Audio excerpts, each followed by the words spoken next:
Hello, dear students. Welcome to another class of English poetry. In this session, we are going to study Dust of Snow by Robert Frost. Having studied many poems by Robert Frost, like The Road Not Taken or Fire and Ice, we know that Robert Frost is a master symbolist. There is a gold mine of meaning underlying his words. Before we discover the beautiful meaning hidden beneath his words, let us understand the poem simplistically. Let us read the poem first. The way a crow shook down on me the dust of snow from a hemlock tree has given my heart a change of mood and saved some part of a day I had ruled. All of 8 lines with the simple rhyme scheme of ABAB. This seems to be a trivial episode about a crow, a tree, and some snow. It seems as if the poet has had a bad day, he's upset or stressed about something, and decides to go for a walk. It's snowing, and he decides to wait under a hemlock tree. A hemlock tree is an evergreen pine, but it is better known as one of the most poisonous trees and is known to induce fatal sleep.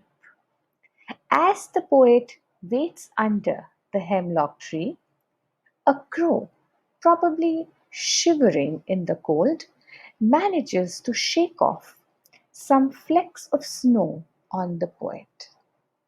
As the snow falls on the poet suddenly seems overjoyed. All his troubles seem to get washed away. The poem has a simple rhyme scheme, as I said, of ABAB. The poet uses inversion or anastrophe. It is a poetic device which helps to add a lyrical quality to the poem. The way a crow shook down on me. So the natural order of the words has been reversed. Assonance is when the sound of a vowel is repeated in a sentence. Shook, down, on. These words repeat the vowel sound O. Consonants, day, I had rude. So the D sound has been repeated. There are enjambments in the poem because each line runs into the next. The meaning of the sentence does not get over with the line, thus giving the idea of a build-up. Alliteration. So we know when words begin with the same sound, it is called alliteration. So saved some and has given my heart are examples of alliteration. Antithesis. When two words having opposite meaning are used in the same sentence, it is called antithesis. So saved and rude. To salvage a day or to regret it. Right? So these are two words that have opposite meanings and have been used together in one line. These were the figures of speech.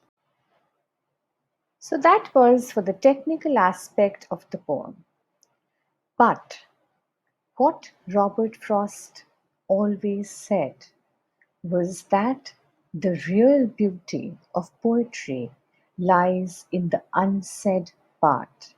It is like unraveling a mystery, and that is what makes poetry beautiful. So, The poem Dust of Snow by Robert Frost reiterates that little things in life can make huge changes in our future. It also shows that if we can take the hard times of life in stride, eventually something will happen to change our situation into happier times. The simple things we do for others can make all the difference. Just think about those random acts of kindness we do and how much they brighten a person's day and sometimes their future. Noticing and appreciating all the small things in life will make your life happier. If you are willing to do good things to others, your life will change and you will succeed. So, what are the themes of the poem? Robert Frost was a pastoral poet and he was a pantheist. That is, he believed in the healing power of nature and worshipped nature. He believed nature to be ideal, nature to be perfect, nature to be a teacher, nature to be a preacher of life. So, the crow and the snow and the hemlock tree are representatives of this healing power of nature, which helps the poet come out of his sadness and feel relieved and de stressed. Unconventionally, Robert Frost seems to have used a hemlock tree, a tree which is supposed to induce deep sleep, almost death, and a crow, which is supposed to be a symbol of evil, doom, darkness. The poet is obviously trying to give us a message through this. Why has he not used a beautiful, pure dove, or an oak tree, or a birch tree, or a nightingale instead of a crow? Because he wants us to think beyond preconceived notions of good and evil. It is impractical to brand anything as being outrightly good or outrightly evil.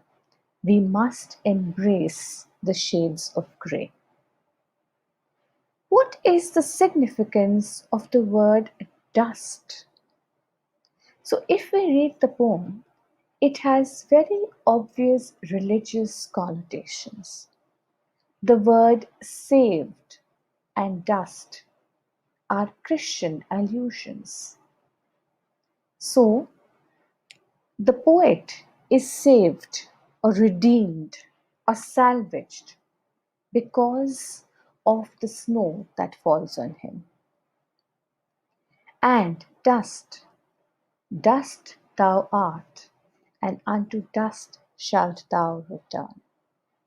So, if everything in life is so ephemeral, so transient, why don't we appreciate the small things in life? Why do we mull over things that are so unimportant? Why don't we see the silver lining in every dark cloud? Appreciate the precious life that you have, honor and worship it. Do not be shackled by stereotypes. Accept the gift of life and live it to the fullest. I have this little poem that I would like to read out for you. It kind of resonates with our situation now and gives us the message to appreciate all the little things that we have in life and make life a pleasure not only for ourselves but for others. So time has grown frantic, moves by us so swift, too often overwhelmed, losing sight of life's gift. A priceless luxury. Can't turn back the clock. Stop for an instant. Just take in the keys. Close your eyes. Exhale. Lose yourself in life's melodies. Yearn for the sunshine, rain pounding your roof, days of elation, never strain aloof. Be spontaneous and free, always do the unplanned.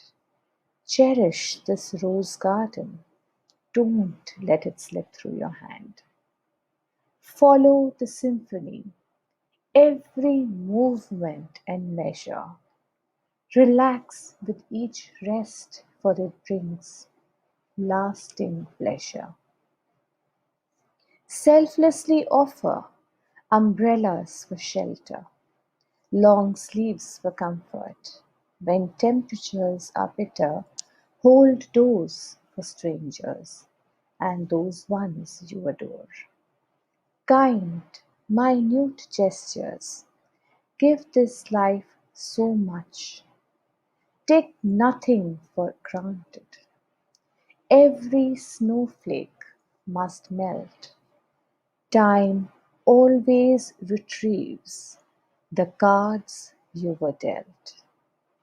Thank you.